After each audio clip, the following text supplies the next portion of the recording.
David Otto is the director at the Geneva Centre for Africa Security and Strategic Studies, and he now joins me. David, it's good to see you. You do have to ask yourself how these elections can go ahead, given that we've had these outbreaks of violence from Al-Shabab, and of course, that famine already hurting people in the country. It has to go ahead. I mean, we know that the election comes in about 15 months behind schedule, and insecurity has been one of the stumbling blocks.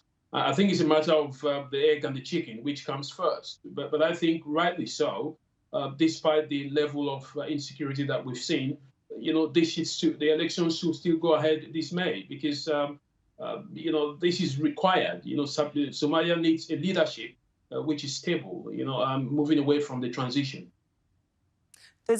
There's also a financial element at stake, as far as I understand it, because there's money here. The IMF, it wields the power. If this doesn't happen, they could withdraw that cash, and it's much needed.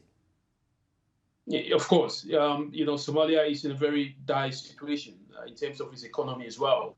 Therefore, the country needs to have a president in order for it to show that level of stability that will give confidence to the IMF and other organizations that want to lend their support, to Somalia. So it's a matter of time, and I think perhaps this election would set having a president would set the pace for some kind of a forward movement, despite all the chaos that we continuously see in the country. Right, but at the same time, for these elections to go ahead, they need to be conducted safely. So what can be done to ensure that people can vote without fear of intimidation? And is the international community likely to get involved?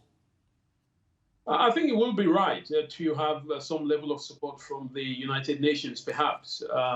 The ATMIS, which has replaced the AMISO, which is the African mission in Somalia, is perhaps one of those entities that will be at the front of ensuring that there is some level of security. There is some disagreement, again, between the president and the prime minister in terms of who should guarantee the security of the elections.